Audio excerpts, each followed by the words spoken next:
Ben Shapiro is weighing in on Donald Trump's plans to ethnically cleanse the Gaza Strip. Actually, let's just pull up his tweet from 2010 as a primer, a little appetizer. So in case you were confused about where Ben Shapiro stands on this issue, he is a unrepentant racist. Well, I mean, half repentant. This tweet: Israelis like to build. Okay.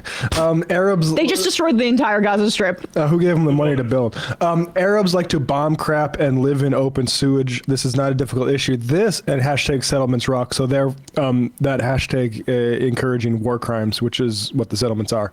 You can't take land that was conquered.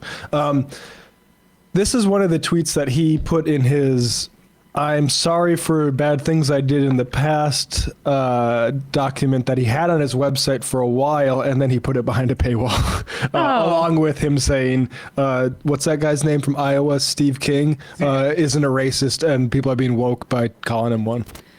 Well, maybe he self-reflected. I mean, if he did apologize at one point for saying hashtag settlements rock, and that Arabs like to bomb things and live in open sewage, maybe he's reevaluated. President Trump's most audacious move has been his attempt to solve the situation in Gaza by allowing people who are in a rubble-strewn area a way out, so that the Gaza Strip can then be rebuilt as basically Monte Carlo on the Mediterranean. Yeah, everybody who is opposing this, everybody who's yelling about this, their solution is no solution. Their solution, of course, is to simply allow the rebuilding of Hamasistan in the Gaza Strip. Right, and the suffering of... Okay, so your solution is ethnic cleansing, and you talk about, it's rubble. They're doing exactly what the Netanyahu, Likud playbook is, well, it's destroyed. They can't live there. Who destroyed it? So Ben Shapiro cheered on the destruction of the Gaza Strip for a year and a half. Over 90% of the homes destroyed, hundreds of thousands. We still don't know the true figures, but it's certainly over the Lancet estimate at this point of 180,000 Palestinians, and somewhere in between the deficit that Trump blurted out in that press conference, which would have indicated 500,000. It's somewhere around in between those two ranges. Ben Shapiro cheered on that wholesale slaughter, that genocide. And now that basically they've done enough and left the hostages. Didn't Yoav Gallant just admit this? That the Israeli government prolonged the war in Gaza when they could have gotten the hostages back, because basically they wanted to make Gaza, they needed more time to make Gaza uninhabitable so that they could do the ethnic cleansing that Shapiro says is the only solution. We want to add a different word before solution? Yeah, no, Ben wants to find a solution for Palestinians. He will happily use, he knows his job when the time comes, whenever Israel starts massacring, is to justify it. And it's interesting to see some of the people in his stable, probably pretty cynically, probably with an eye toward contract negotiations, try to bucket. Or you have people like Dave Smith that are purport to be critics of Israel that did the rounds a little bit last year. Everyone folding in, and this is what actually is spoken for by the right wing. Simply allow the rebuilding of Hamasistan in the Gaza Strip and the suffering of the people who live there for decades on end. That's also what I want to say. Sorry. No, we do actually have a solution. Don't pretend that we don't. One democratic state from the river to the sea. The reality that already exists, the 3 million Palestinians that are in the ghetto of the West Bank, that's land is being encroached upon on a daily basis, that is controlled by Israel. You got to make them citizens. You got to make them citizens. And then the now reduced number due to genocide in Gaza, the 1.7 or 1.8 million people that may still be alive, their lives forever just tarnished by the carnage and the trauma of what they've witnessed, they also have to be full citizens too. And damn, your demographic majority may not be that pronounced, but sorry, you got to go by the way of South Africa, and apartheid is wrong. Deal with it. So when you pretend we don't have solutions, we do. You just don't like it. Your solution is the final solution. And in the meantime, in the time preceding eventual one-state sort of anti-apartheid regime, which we can all dream about. How about who gets to govern the Palestinians is whoever the Palestinians vote for, even if that is Hamas. Aaron Rupar tweeted this out last May. I have no problem saying Palestine. I support a two-state solution. The problem is getting there. Who is going to govern Gaza? Certainly not Hamas. And I also support Israel's right to exist. So that is really more than October 7th. It is, they don't like the groups. And before it was Hamas, it was the PLO. Whoever is organized to oppose Israel's land grabbing and genocide will be justifiably, to all these Zionists, killed, and we'll open up war to get rid of them. It's not politics, because you always hear about this stuff. Elections have consequences. The consequence for the last election that Palestinians held was that Israel said, oh, you can't do it like that. We're going to try to coup you all, and then we're going to occupy you. Yeah. Rashida Tlaib tweeted this in response to what Trump did. Palestinians aren't going anywhere. The president can only spew this fanatical bullshit because of bipartisan support in Congress for funding genocide and ethnic cleansing. It's time for my two-state solution colleagues to speak up. I was happy to see her say that because Matt and I think have both been kind of pushing this, like, when are there going to be squad members that talk about the reality of what is actually happening? It's not, a two-state solution was always a stalling tactic for Israel to expand its territory. We have to meet this moment with what is true, which is that there already is a one-state reality, and Palestinians live in subjugation under that one-state reality. And so I appreciated, as always, Rashida Tlaib leading the way on this issue. But let's keep going. The Strip and the suffering of the people who live there for decades on end while they rebuild nothing with no money and no jobs. That is their solution. Trump is proposing an alternative. He is also making clear that contra the sort of idiotic opinion that America is going to send troops to do this. No, we're not. And we shouldn't. Wait. Obviously, we shouldn't be taking in refugees from this area, nor should we be sending them. He did. He suggested it first, but he walked it back. It came out of nowhere. It wasn't anywhere before one person said that, and it was Donald Trump who said that. And Bibi loved it. So if it's so idiotic, I mean. Yeah, Trump blurted it out, but he's got a retcon. We shouldn't. Obviously, we shouldn't be taking in refugees from this area, nor should we be sending American troops to this area. Of course, of course. Caroline Leavitt of the White House, she was asked about this by members of the media. About, are you risking American lives in Gaza? And she's like, what are you even talking about?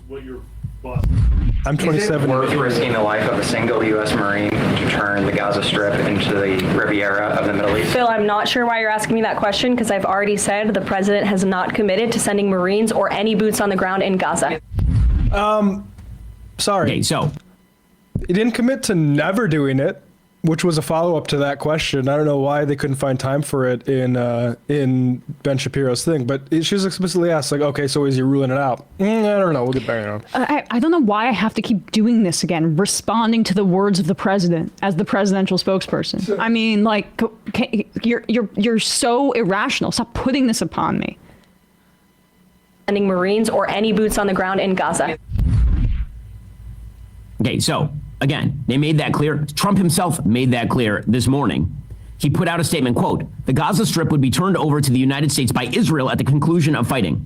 The Palestinians, people like Chuck Schumer, I don't know what that means, but I'm for it, would have already been resettled in far safer and more beautiful communities with new and modern homes in the region. They would actually have a chance to be happy, safe, and free. The U.S., working with great development teams from all over the world, would slowly and carefully begin the construction of what would become one of the greatest and most spectacular developments of its kind on Earth. No soldiers by the U.S. would be needed. Stability for the region would reign. Again, President Trump sees this as a real estate project. He's a real estate guy. What he is basically saying is Israel should clear the ground. People who want to leave should be allowed to get out and go live somewhere that is not, in fact, a hellhole run by Hamas. And then the United States will basically take the thing that... They can't be honest. Yep. The people given opportunity allowed to leave, they want to stay there, you fucking rabid Zionist. They want to stay in the land. You want to expel them out. And notice how he laughs about the joke, like the forced laughter about the joke about calling Schumer a Palestinian, which Trump has repeatedly done, referring to Palestinian as a slur.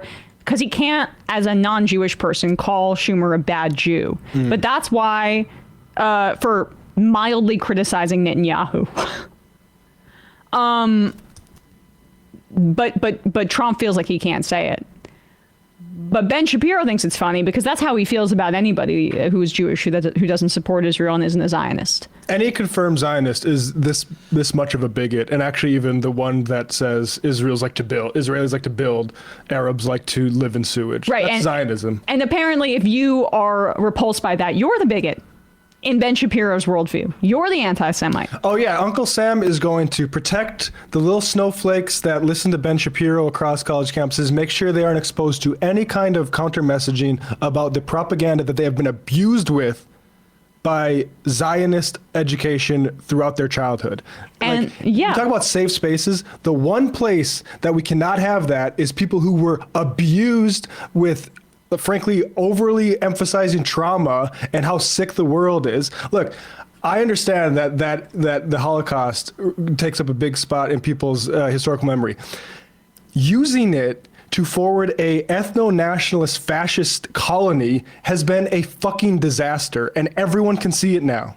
And it's a disgrace to the memory of the Holocaust to commit genocide in the name of the Holocaust. I mean, I don't know how we have to, how clear we have to be. Yaakov Rivkin, Enemies from Within, a book about Jewish resistance to Zionism, is one that I think more and more people should check out. Peter Beinart has a new book out, and hopefully we have him on soon, where he talks about, the reaction to this genocide as a Jewish person, and he speaks about it. He speaks. I mean, look, there are many Jewish historians and intellectuals who speak out about this, but Ben Shapiro would say that they're bad Jews because they don't support genocide. Yep. And the other, I had another point. Again, my brain's falling apart. Maybe when Trump's Truth Social comes up, it'll remind me. Keep going.